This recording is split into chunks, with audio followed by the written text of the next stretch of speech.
Hey, how's it going, guys? Welcome back to the channel. I'm gonna kind of play today's video a little bit by ear. I'm not exactly sure where it's gonna go, only because as of right now, all I've got are spacers for the Eclipse. The spacers came in, so we can finally, fix the fitment here, because it's a little bit nasty and not to my liking. But yeah, that's pretty much all I have right now. But I know that if I only do this, I'm only gonna have like a 5-minute video. So yeah, we'll see where this goes. But for now, car needs to get up in the air. Spacers need to get under the wheel. Jesus, I can't English today. Spacers need to get under the wheels. Let's go.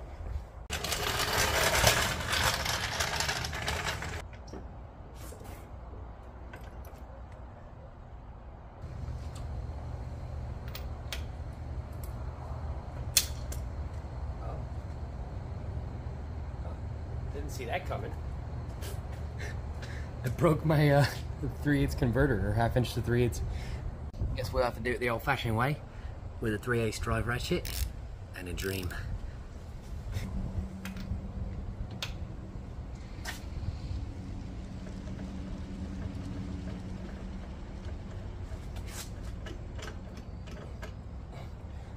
Okay. A 3/8 drive ratchet and a jack handle. I have 3/8 drive ratchet. I have jack handle. 3/8 drive ratchet, right? I think you get the joke. Alright, please don't break. Yay! Woohoo! Science! Yeah. I am become leverage, destroyer of torque!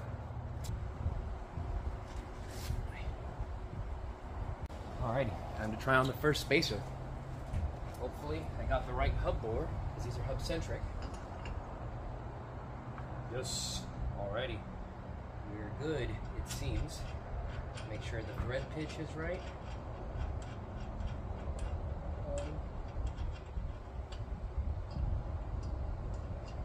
Yep, thread pitch is good. Alright, let me get this bolted down, get the wheel on, check the fitment.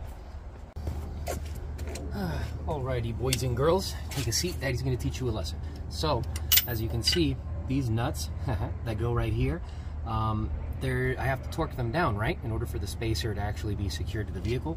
But if you'll notice, this rotor is free spinning, right?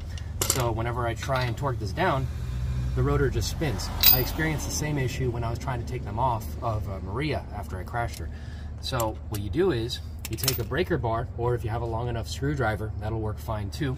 But you basically wedge it right here between the studs, and once you do so, you're able to actually put torque. Oh, hold on. Yeah, here's the secret. You put it up against the earth. Yeah. And then, oh, yeah. Whoopsie, ran out of storage, but I'm back, and yeah, you get the gist. Once you put the breaker bar in there, get it against the ground, you're able to put as much torque as you need to be able to secure these nuts onto the rotor. I used to try to avoid those two words put together, but I'm over it. Your boy's a child. But yeah, let's go ahead and put on this wheel and check the fitment. Your boy is much stoked. Alright guys, look at this. That is so much better. Dude, that is perfect. I mean, you don't get to look any better than that. Oh my god. Wimpy, wimpy, wimpy. Hefty, hefty, hefty. But yeah guys, I'm pretty stoked on that. So I am going to move over to the, you know what? I'll do the driver's side rear. So just so we can see the fitment. But all right, let's get to it. Okay, so I've got the rear wheel off, and one thing that I remember about when I first set up the coilovers on this car is that I didn't realize how to actually adjust ride height. So what I did accidentally was I adjusted the preload on the spring and I raised it up. As you can see, like the gap between that lower ring and those top two rings is how much I compressed it, I'm pretty sure. So what I'm gonna do is I'm gonna try decompressing that spring a bit to try and bring the ride height up. Which, like I said, I know now that that's not how you adjust ride height, but before I actually adjust the ride height, I'm going to try and undo some of that, preload that I did, because this car has a very stiff ride. Alright guys, I went ahead and adjusted the preload about half of what it was before, just because I'm not sure where it should be. And it seems a little bit sus to me that this spring is already free floating just from dropping it that bit. So who knows, maybe I actually did adjust this right. We'll see once I drive it, you know what I mean? But yeah, let's get the wheel on, check the fitment. Alrighty guys, we've hit a little bit of a snag. So on the spacer, you'll notice that the stock studs protrude from the spacer about maybe 1/8 to 1/4 of an inch. And on the back of this wheel, there are no recesses here for those studs to go. So the wheel, although it's hub centered, you know, and it reaches the hub center, I think, it's not fully resting up against the face of the spacer. So that's pretty unsafe, I think. So I'm not sure what I'm gonna do. I need a second to think. Let me see. All right guys, so I have other stuff I need to do today. So I put the car back on the ground with the spacer, and boy, that fitment is pretty nice in the sense of just having a good track fitment. Mind you, it's like 1/4 of an inch more out than it's supposed to be, but that looks pretty good. So yeah, I think the easiest, well, I guess the easiest answer would be to get different wheels that have those recesses in the rim. But I think what I'm probably gonna do is use a Dremel to kind of like take out some of that material in the wheels. They're just stock Mustang wheels. I don't care about them. I don't think anybody really cares about them. So I think I'm just gonna kind of like, you know, scoop out that material to make room for the stud, and then I can bolt that down properly. But yeah, we'll get back at it whenever I have time. Hello. Okay, so it's been a couple of days. Well, actually, no, a couple of days. I was gonna say almost a week, but yeah. Anywho, I've come up with a solution, at least one for the event. So I realized, I was looking around in the garage the other day, and I noticed that the stock Eclipse wheels, of which I have 2, happen to have those recesses that I need. And these wheels happen to have nice tires that are, let me see, I forget where it says it, but it says on here that these are 400 tread wear, and the ones that I bought are 420, blaze it, tread wear. So they're not very different at all. These are 225s as opposed to the 245s. So yeah, here's my plan. Basically, I'm going to put these on the rear with the spacers, and I'm going to bring these along with me to the track to use as replacements for the fronts if I wear through them. Or if for some reason I really feel like I'm, you know, dealing with loss of traction in the rear, then I can take off the spacers and put these wheels back on without the spacers, lose a little bit of track width, but gain the tread wear and a little bit of tire width. So yeah, a lot of talk. Let's get to switching the rear wheels out. Okay, so I got the rear wheel on there with the spacer, and the fitment in terms of width is really nice. The only issue is the ride height. I messed with the preload a little bit, as you saw before, which I could tell whenever I had that other wheel on there with the spacer that it did lift it up a little bit. It's just this tire has more sidewall, so it's filling up the wheel well a little bit more and making it closer. I mean, it's not touching, right?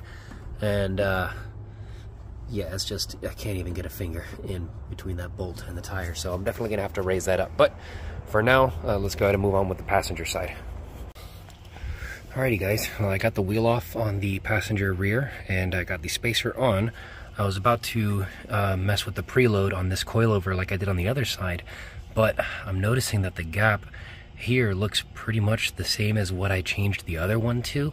So I'm not really sure, because I was hoping this one would kind of look like the other one, where the preload was kind of closer to like here, you know, and then I could bring it down to like this kind of half-inch gap that there is right now between like the ride height nut and the preload nuts.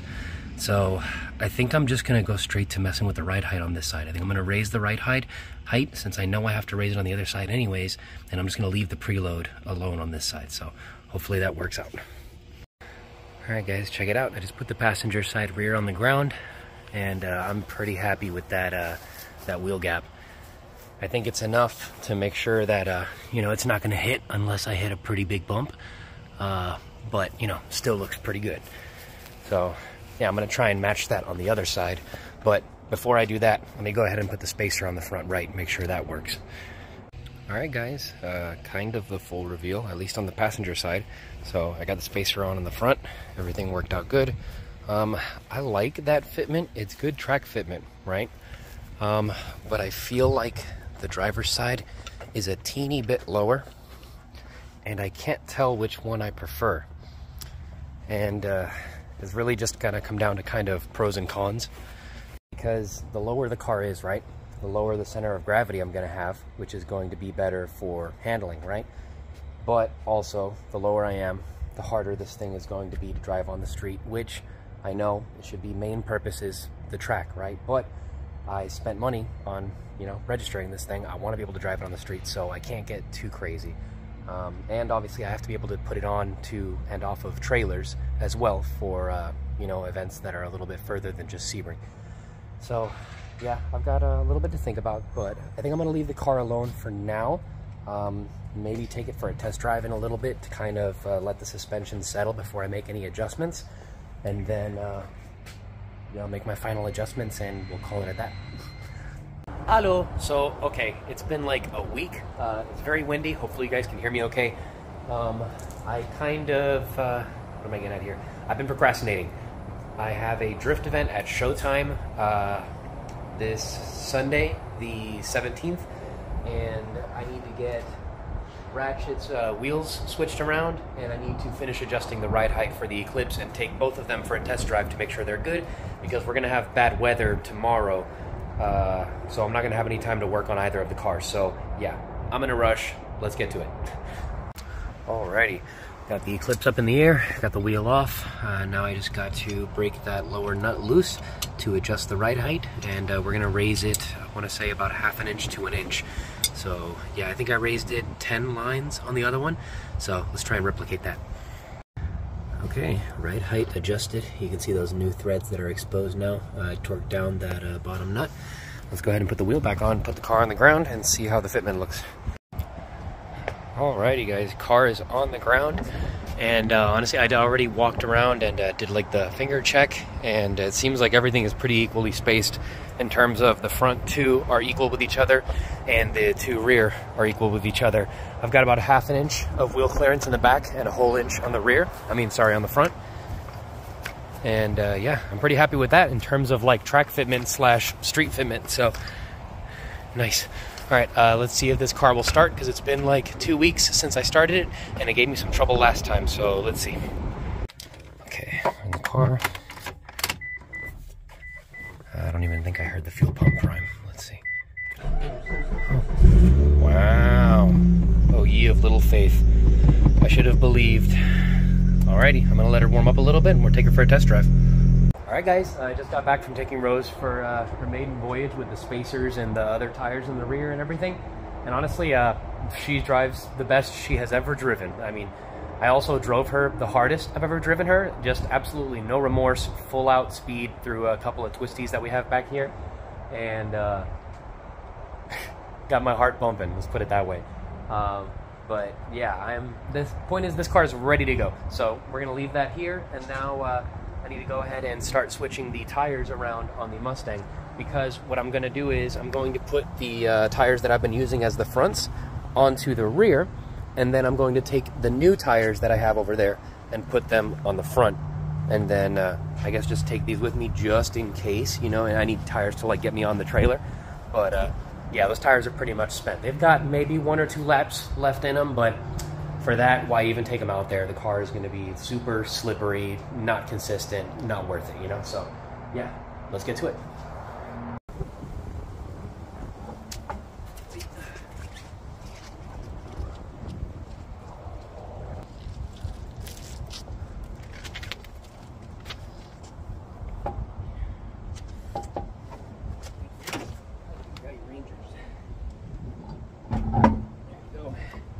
First try.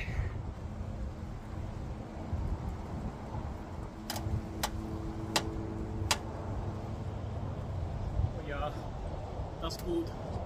Okay, done with the whole passenger side in the sense of getting both wheels where they're supposed to be, but had to do a little bit of shuffling, had to move the Highlander over because there's not enough room to get to the driver's side rear with like that stuff there, so I'm gonna be able to move the Mustang forward. Plus I'm gonna have to take it to her for a test drive eventually, so yeah. All right, I'm gonna move the Mustang forward so that we can get the rest of the wheels off. Oh yeah, I gotta zip tie that fender again because yeah, it's hitting the door. Okay, zip tie installed, door fixed, at least for now. But yeah, all right, let's scooch the car forward so I can finish with these tires. Okay, wheel swap complete, all 4 sides. Let's go ahead and connect the battery and take this thing for a test drive. Okay, good old ratchet. Nice steering lock. All right.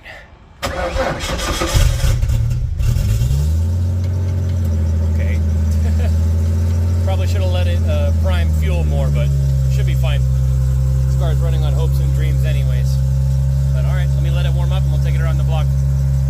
Alrighty guys, just got back from taking Ratchet for a test drive. I don't know if it's coming through in the camera, but I feel like I'm still shaking a little bit. Drifted a little bit, you know, around here. Even scared one of the neighbors a little bit, but hopefully it looked cool and hopefully they're not actually scared and calling the association. Fingers crossed. But all right guys, both cars are running. We're ready to get on a trailer. So yeah, I already talked to Steve, the owner of Captain Hawk Designs, and I am set to go pick up the auto transporter tomorrow. And then the day after that, bright and early, we're on our way to St. Petersburg / Tampa area to Showtime Speedway for a drift event. And then we're coming back from Tampa that Sunday, and then getting ready for the very next day on Monday to drive up to Gainesville to the firm to do an open track day / you know, first shakedown, you know, time attack attempt of the Eclipse. So it's going to be an insane weekend. I'm going to, each event is going to have its own video, so look forward to that. Yeah, thank you guys so much for watching. I really appreciate it. And yeah, we'll see you on the next one. Bye.